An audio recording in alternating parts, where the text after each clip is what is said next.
Welcome my dear and near student, I am Prashant Singh Chaudhary. Previous जो class हुई थी, previous जो लेक्चर हुआ था, उसमें हमने इक्विपोटेंशियल सरफेस के बारे में पढ़ा था और ये देखा था कि जो इक्विपोटेंशियल सरफेस होते हैं, समविभव पृष्ठ होते हैं, वो एक्चुअली समान विभव के बिंदुओं का एक बिंदु पथ होता है। यानी एक ऐसी सरफेस होती है, एक ऐसी सतह होती है जिसके प्रत्येक बिंदु पर जो विभव है, अगर उसको नापा जाए, पोटेंशियल को मेजर किया जाए, तो उसकी वैल्यू सब जगह पर समान आती है। उसके बाद फर्दर हमने देखा था कि जो इक्विपोटेंशियल सरफेसेज होती हैं वो किस शेप की होंगी, which is depend upon the distribution of charge, आवेश के वितरण पर निर्भर करता है। If charge is like a point charge, एक बिंदुवत आवेश है, then equipotential surfaces have the shape like a concentric spheres. यानी अगर चार्ज बिंदुवत है तो जो हमारा समविभव पृष्ठ बनेगा वो सकेंद्रीय गोलों के रूप में बनेगा।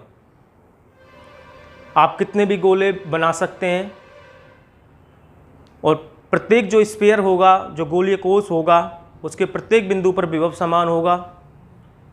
दूसरा गोलीय कोश आप खींचेंगे, उसके प्रत्येक बिंदु पर विभव का मान समान होगा। अगर आप एक रेखीय आवेश बनाते हैं, एक तार पर आवेश को दिखाते हैं, लीनियर चार्ज डिस्ट्रीब्यूशन दिखाते हैं, तो आपको सिलेंड्रिकल शेप बनानी पड़ेगी, बेलनाकार। और अगर आप समरूप विद्युत क्षेत्र बनाते हैं, यूनिफॉर्म इलेक्ट्रिक फील्ड बनाते हैं, तो आपको प्लेन बनाने पड़ेंगे, समतल बनाने पड़ेंगे। कल मैं आपको बता के गया था। फिर मैंने आपको बताई थी कि समविभव पृष्ठ जो है, इक्विपोटेंशियल जो सरफेसेज हैं, वो विद्युत जो बल रेखाएं होती हैं, विद्युत जो क्षेत्र होता है, इलेक्ट्रिक जो फील्ड होता है, वो समविभव पृष्ठ के परपेंडिकुलर होता है, 90 डिग्री कोण पे होता है और हमेशा हाई पोटेंशियल उच्च विभव से और निम्न विभव की ओर होता है। यानी विद्युत क्षेत्र के जैसे ऐसे विद्युत क्षेत्र जा रहा है तो इसके अनुदिश अनुदिश जैसे जैसे जैसे आप जाते चले जाएंगे, विभव की जो वैल्यू है वो कम होती हुई चली जाएगी। तो हमेशा उच्च विभव से निम्न विभव की ओर ये जाती हैं। अच्छा, फिर हमने देखा था और हमने इसको प्रूफ भी किया था। हमने दो कंपोनेंट लिए थे, ई साइन थीटा और ई कॉस थीटा, और ये कहा था कि ई कॉस थीटा चार्ज जो है वो रेस्ट पोजीशन में, इस वजह से जीरो होगा, ई जीरो हो नहीं सकता इसलिए, और क्यों भी जीरो नहीं हो सकता। हमने फोर्स निकाला था F equal to Q E cos theta, आपको याद आ रहा होगा। तो क्यू जीरो नहीं हो सकता, ई जीरो नहीं हो सकता, तो हमने कॉस थीटा को जीरो लिखा था, देन कहा था कि थीटा 90 डिग्री होगा। अच्छा, अब इसी में हम अगली इसकी प्रॉपर्टी बनाते हैं इक्विपोटेंशियल सरफेसेज की।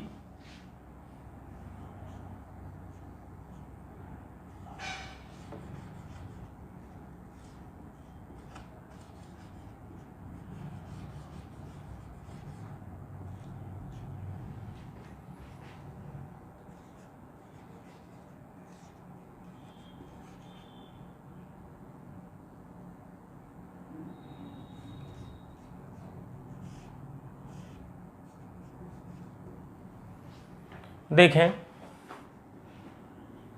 नेक्स्ट प्रॉपर्टी,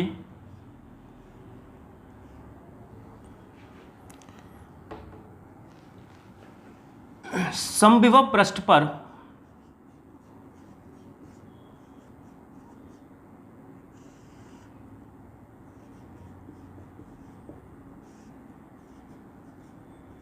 आवेश को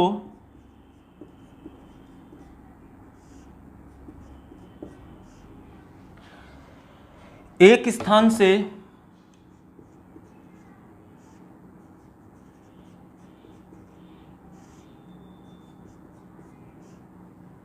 दूसरे स्थान तक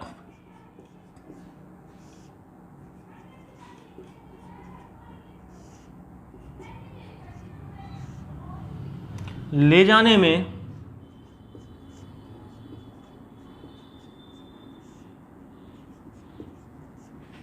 किया गया कार्य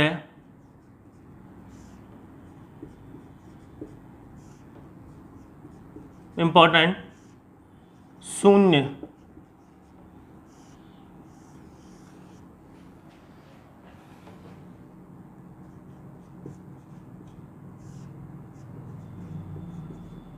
होता है। देखें, समझें, मान लीजिए ये हमारा एक इक्विपोटेंशियल सरफेस है,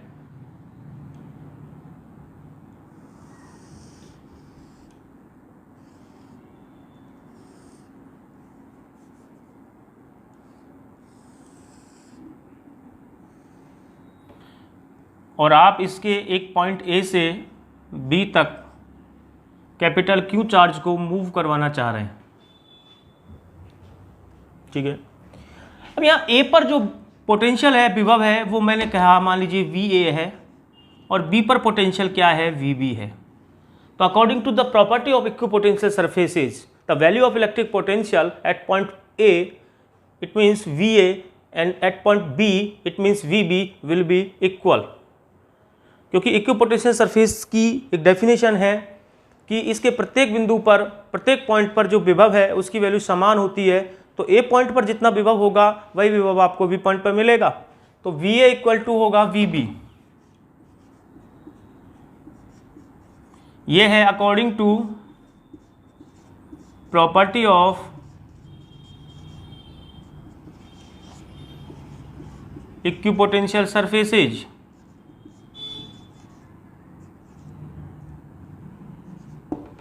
ठीक, वी नो, हमें ये मालूम है कि जो पोटेंशियल की वैल्यू होती है या पोटेंशियल डिफरेंस की जो वैल्यू होती है वो, उसका फॉर्मूला होता है W अपॉन में Q।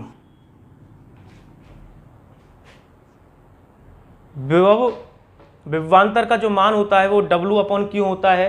अनंत से किसी आवेश को एक बिंदु से दूसरे बिंदु तक विद्युत क्षेत्र में लाने में किया गया कार्य, और वो कार्य विद्युत क्षेत्र के विरुद्ध होता है। तो ये फॉर्मूला होता है विभव का, विभवांतर का। अब यहाँ पर अगर आप ध्यान से देखें तो ये दोनों वैल्यू सेम है, तो आपस में ये, मैं आपसे यहीं पर एक क्वेश्चन पूछूं कि बोलो यहाँ पर वी ए की वैल्यू ज़्यादा होगी या वी बी की वैल्यू ज़्यादा होगी। खैर वो हमारा अभी पॉइंट नहीं है, तो याद रखना वी ए की वैल्यू ज़्यादा होगी और वी बी की वैल्यू कम होगी। सपोज जो इलेक्ट्रिक फील्ड है वो ऐसे जा रहा है, ये इस तरीके से है, सॉरी इस तरीके से मान लीजिए आप इसको कंसीडर करें, तो जो विद्युत क्षेत्र होगा उसको आपको परपेंडिकुलर दिखाना होगा। तो विद्युत क्षेत्र को परपेंडिकुलर दिखाने के लिए आप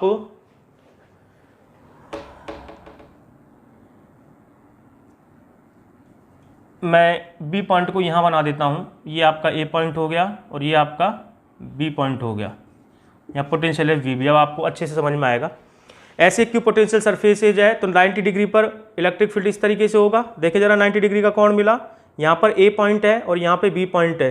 तो मैं विद्युत क्षेत्र के अनुदिश जब जब जाता हूँ तो विभव के मान में कमी होती है, तो ए पॉइंट पर विभव ज़्यादा होगा और बी पॉइंट पर विभव कम होगा, वो एक अलग बात है। तो यहाँ पर अगर विभव आप निकालोगे, विभवांतर अगर आप निकालोगे तो नेगेटिव आएगा, क्योंकि ये कम विभव है। विद्युत क्षेत्र इस तरीके से, ये सपोज है ना, समझ में आ रहा है ना, ये ऐसे है और ऐसे विद्युत क्षेत्र जा रहा है 90 डिग्री कोण पर। तो ये दोनों जो वैल्यू है वो सेम है, तो ये वैल्यू 0 आई, W अपॉन क्यू।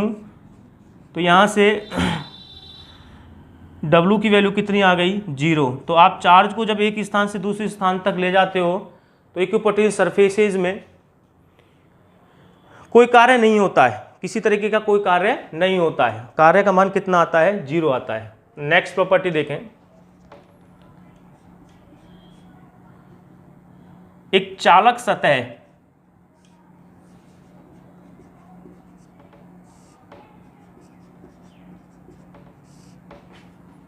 स्वयं एक समविभव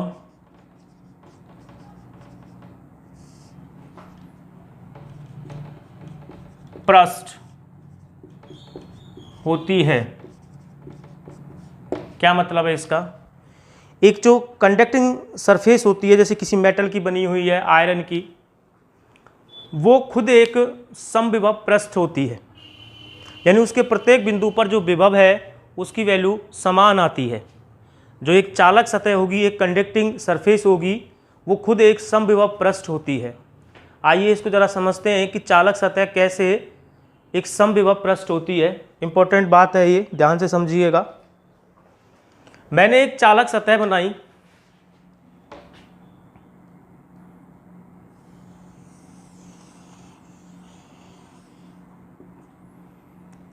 चार्ज हमेशा चालक सतह की सरफेस पर बिखरा रहता है। चालक सतह के अंदर विद्युत क्षेत्र की तीव्रता, इलेक्ट्रिक फील्ड इंटेंसिटी 0 होती है। सब पुरानी बातें हैं। और याद रखना हमेशा जो नुकीले हिस्से होते हैं, बाद में मैं इसको आपको समझाऊंगा, प्रूफ भी करूंगा, जो नुकीले हिस्से होते हैं चालक के, वहाँ पर आवेश का वितरण ज़्यादा होता है। किसके सापेक्ष? जो फ्लैट सरफेस जो होती हैं उनके बजाय। यहाँ देखें आवेश जो बटा हुआ है वो दूर दूर है, लेकिन यहाँ पर जो आवेश है वो अगर आप ध्यान से देखें तो वो ज़्यादा, उसका वितरण मैंने दिखाया, चार्ज डिस्ट्रीब्यूशन ज़्यादा होती है नुकीली सतहों पर। बैठा दिमाग में? जो नुकीली सरफेसेज होती हैं, जो नुकीली सतह होती है, उन पर चालक जो सतह होती है उन पर आवेश का वितरण ज़्यादा होता है। चालक सतह को लेकर के एक अलग से आपका टॉपिक है या नहीं, लेकिन मैं पढ़ाता हूँ, क्योंकि कंडक्टिंग सरफेसेज की बहुत सारी प्रॉपर्टी होती है। इनके अंदर विद्युत क्षेत्र 0 होता है। इलेक्ट्रिक फील्ड जो लाइंस होती हैं, विद्युत जो बल रेखाएँ होती हैं, वो चालक सतह के अंदर प्रवेश नहीं करती हैं। ये सब पुरानी बातें एक्चुअली पिछले चैप्टरों की मैं बता रहा हूँ, जो मैं ये मान के चल रहा हूँ कि आप पढ़ चुके हैं। तो चालक सतह के अंदर विद्युत क्षेत्र प्रवेश नहीं करता है। आकाश में लाइटिंग होती है, बिजली कड़कती है, तो अगर आपके सर के ऊपर कोई भी एक लोहे की चद्दर है, तो बिजली अगर गिरती भी है तो वो आपकी उस लोहे की चद्दर की सतह तक आएगी, फैल जाएगी सतह पर, लेकिन उसको पार करके और अंदर प्रवेश नहीं करती। इसलिए जो बड़ी बड़ी बिल्डिंग्स होती है वहाँ पर एक लोहे का, किसी चालक का एक स्टैंड ऊपर एक एंटीना टाइप लगा देते हैं, ताकि अगर बिजली वगैरह गिरे तो उस नुकीली सतह के सारे वो चली जाए, मकान को किसी तरीके की कोई क्षतिग्रस्त, मकान को हानि कोई ना पहुँचे। ठीक है ना? तो ये सब पुरानी बातें हैं। आगे देखें आप। अब आप एक बात बताओ मुझे, यहाँ पर अगर विभव का मान अलग अलग होता तो ये आवेश चलने लग जाता, क्योंकि एक प्रॉपर्टी है। इधर देखिएगा, पहले समझिएगा। ये प्लस क्यू चार्ज है, मुझे आप खुद बताइए अपने मन से सोच करके। यहाँ पर एक प्लस क्यू चार्ज है, यहाँ पर पोटेंशियल है VA, यहाँ पोटेंशियल है VB। आई बात समझ में? अब मैं यहाँ पर एक चार्ज लेके आता हूँ कैपिटल Q, इसकी प्रॉपर्टी भी प्लस की है। ये चार्ज है प्लस Q, और यहाँ पर पोटेंशियल है VA और यहाँ पे पोटेंशियल है VB। मैं एक प्लस Q चार्ज लाया और उसको मैंने इस पॉइंट पर आकर के रख दिया। अब अपना दिमाग का थोड़ा सा यूज करके मुझे ये बताएं, यहाँ पर ये जो प्लस Q चार्ज है वो इस डायरेक्शन में मूव करेगा या VB की तरफ मूव करेगा? बताएं। तो कूलाम की जो लॉ है वो हमको ये बताता है कि इन दोनों के बीच में रिपल्सन होगा, प्रतिकर्षण होगा, तो ये इस दिशा में मूव नहीं करेगा, VA से VB की तरफ मूव करेगा। अब VA से VB की तरफ मूव करेगा, इसका मतलब VA उच्च विभव पर है, हाई पोटेंशियल पर है, क्योंकि हमेशा आवेश उच्च विभव से और किधर जाता है? निम्न विभव की ओर, तो हाई पोटेंशियल पर है। और VB जो है वो लो पोटेंशियल पर है। तो चार्ज ने कहाँ मूव किया? उच्च विभव से और निम्न विभव की ओर मूव किया, यानी VA की वैल्यू जो है वो ज़्यादा है, VB की जो वैल्यू है वो कम है। तो जब भी विभव में अंतर आता है, एक विभव उच्च होता है, दूसरा विभव निम्न होता है, तो आवेश चलने लग जाता है। अब जरा इस चालक सतह की, ये कंडक्टिंग एक सरफेस है, चालक सतह है, इसकी हम चर्चा कर लेते हैं।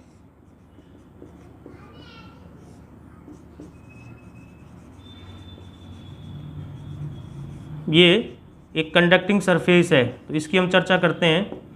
इस चालक सतह पर चार्ज जो है वो चलने का काम नहीं कर रहा है, एक जगह रुका हुआ है, स्थिर चार्ज है, स्थिर वैद्युत की हम पढ़ रहे हैं। तो चार्ज अगर रुका हुआ है, चार्ज चलने का काम नहीं कर रहा, इसका मतलब कहीं भी उच्च विभव नहीं है, कहीं भी निम्न विभव नहीं है, सब जगह जो विभव की वैल्यू है वो समान है। अगर इस चालक सतह के किसी एक बिंदु पर उच्च विभव होता और दूसरे बिंदु पर निम्न विभव होता, तो ये आवेश क्या यहाँ रुक जाता? नहीं सर, ये आवेश फिर चलने का काम करता। लेकिन हम क्या देख रहे हैं कि यहाँ पर जो चार्ज है, जो आवेश है, वो स्थिर आवेश है। हम स्थिर वैद्युत की पढ़ रहे हैं, स्थिर आवेश को पढ़ रहे हैं, मूव नहीं कर रहा है, एक जगह पर रुका हुआ है। तो इसका मतलब ये जो चालक सतह है उसके प्रत्येक बिंदु पर विभव का मान समान है। अगर विभव का मान अलग अलग होता कहीं पर उच्च होता, कहीं पर निम्न होता, विभव के मान में कोई डिफरेंस होता, कोई अंतर होता, तो ये आवेश जो है वो एक स्थान से दूसरे स्थान तक क्या करने लग जाता, मूव करने लग जाता। लेकिन आवेश मूव नहीं करता है, तो एक तरीके का ये प्रूफ समझ लें आप कि आवेश जो है, चार्ज जो है वो सॉरी ये पृष्ठ जो है वो एक समविभव पृष्ठ है, जिसके प्रत्येक पॉइंट पर विभव का मान क्या है, समान है। एक और प्रॉपर्टी है, वो प्रॉपर्टी सेम ऐसे ही प्रॉपर्टी है जैसी आपने इलेक्ट्रिक फील्ड लाइंस की पढ़ी थी, विद्युत बल रेखाओं की। तो विद्युत बल रेखाओं के केस में हमने पढ़ा था कि दो विद्युत बल रेखाएं कभी भी एक दूसरे को क्रॉस नहीं करती हैं, कट नहीं करती है, इंटरसेक्ट नहीं करती है, एक दूसरे को काटती नहीं है। सेम यही प्रॉपर्टी है, मैं लिख नहीं रहा हूं, मैं बोल रहा हूं, आप लिख लेंगे कि दो समविभव पृष्ठ कभी भी एक दूसरे को काटते नहीं है।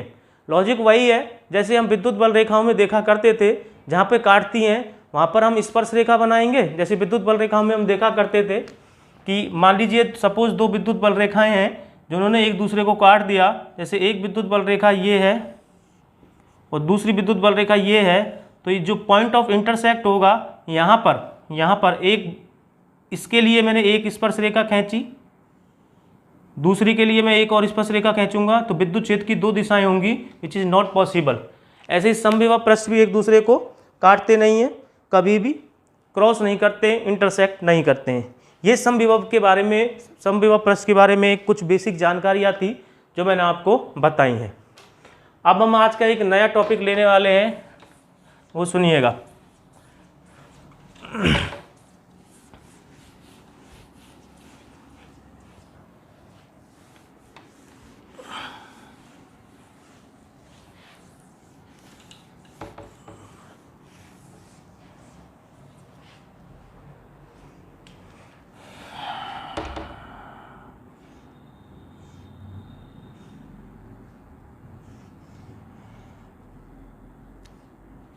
विद्युत क्षेत्र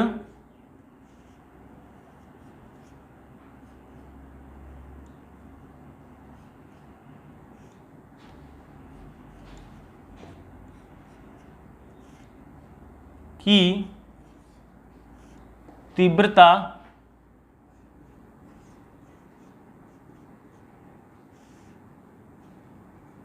एवं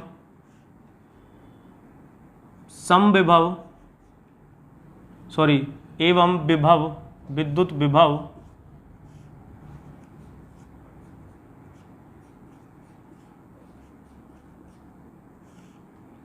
के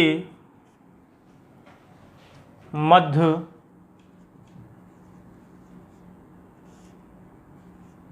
संबंध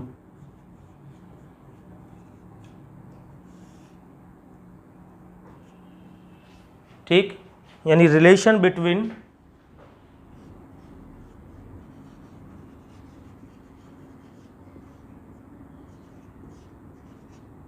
इंटेंसिटी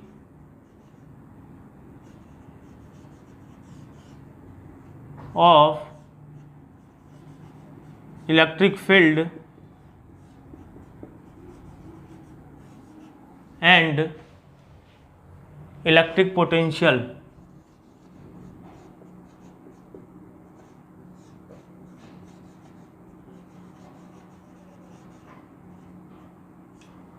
ठीक, relation between intensity of electric field and electric potential.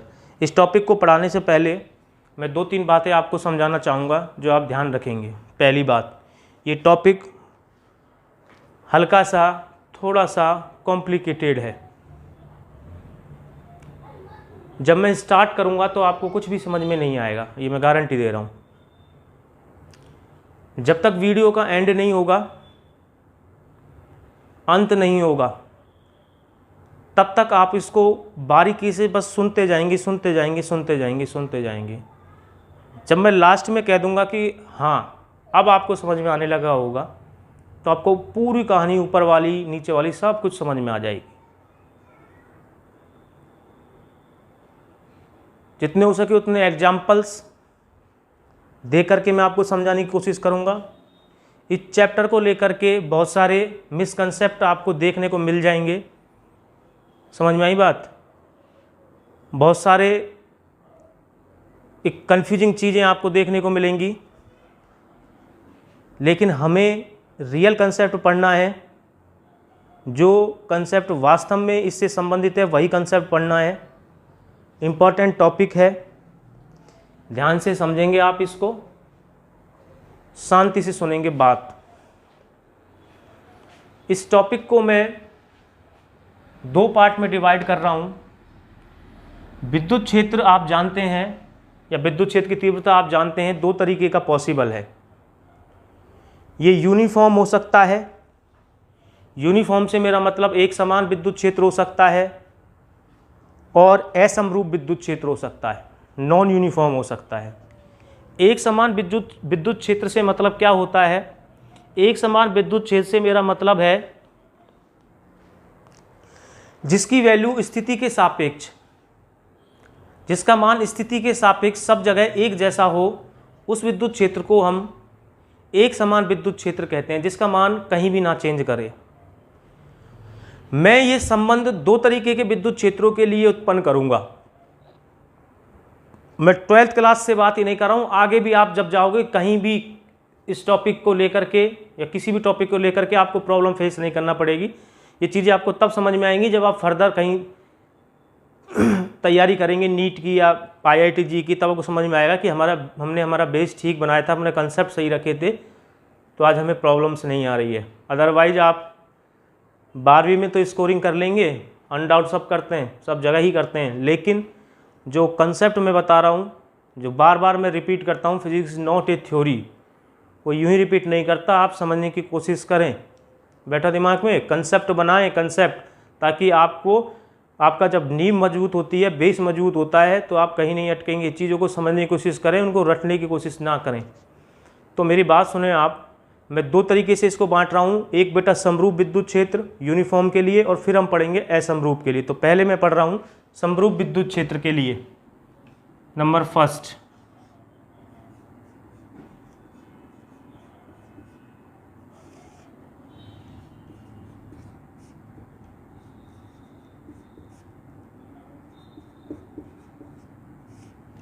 for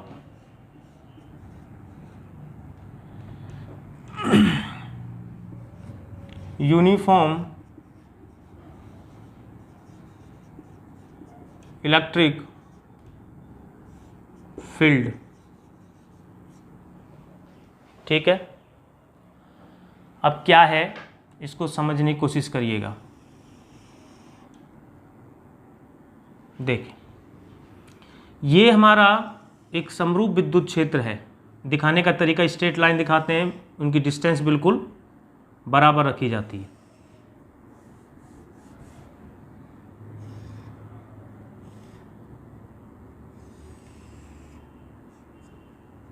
यहां पर मैंने 2 पॉइंट लिए, एक पॉइंट लिया मैंने ए, और एक पॉइंट ले लिया मैंने बी।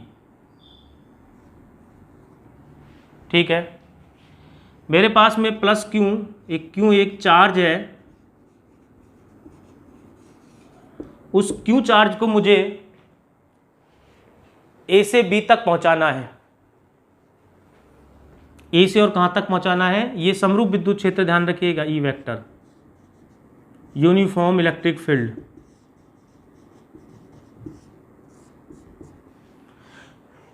इस क्यू चार्ज को मुझे ए से और बी तक पहुंचाना है, तो वी हैव टू वर्क, मुझे काम करना पड़ेगा। तो देखें, और यहां पर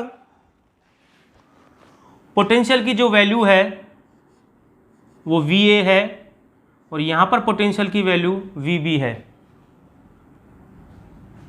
ठीक है, यानी VA इलेक्ट्रिक पोटेंशियल, विद्युत विभव,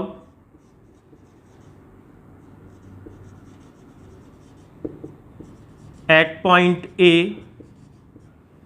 एंड VB इलेक्ट्रिक पोटेंशियल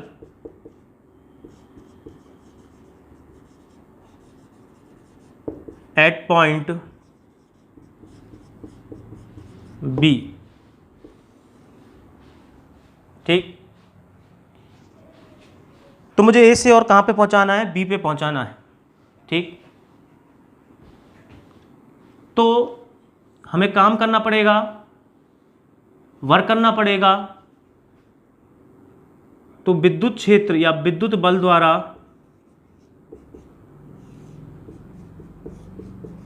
ए से बी तक Q आवेश को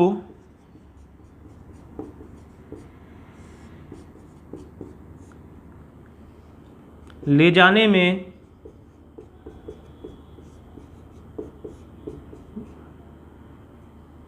विद्युत बल द्वारा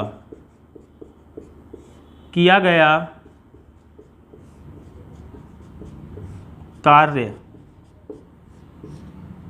और वो कार्य आ गया आपका, काम बराबर होता है बल फोर्स, ठीक है, इनटू डिस्प्लेसमेंट।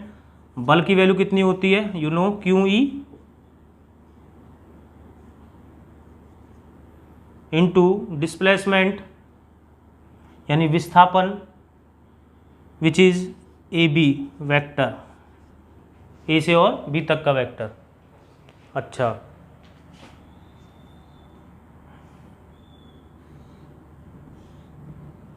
लेकिन अगर विद्युत बल के विरुद्ध काम करना पड़े तो,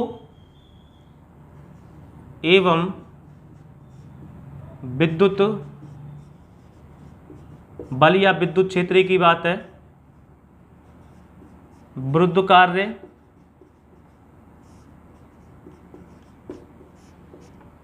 तब क्या लिखेंगे, यहाँ नेगेटिव साइन आ जाएगा, माइनस क्यू ई वेक्टर। ये विरुद्ध की वजह से लगाया है, कई लोग ये कुछ नहीं पता रहते, विद्युत बल द्वारा काम करना है और यही नेगेटिव लगा देते हैं। Minus Q E vector A B vector, ये विस्थापन A B vector, vector form में लिख रहा हूं मैं। तो W इक्वल टू, इसको मैं इधर लेके आ रहा हूं, W upon Q minus E vector dot A B vector. ये अगर ध्यान से देखें तो विद्युत बल के विरुद्ध लाने में 1 पॉइंट से 2 पॉइंट तक लाने में किया गया कार्य विभवांतर हो गया क्या, ये delta V minus E vector dot A B vector.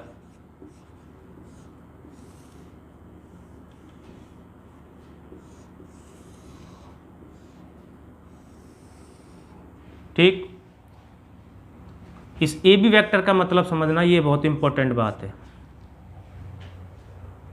ठीक है। ए बी वेक्टर का मीनिंग क्या है? ए बी वेक्टर होता है,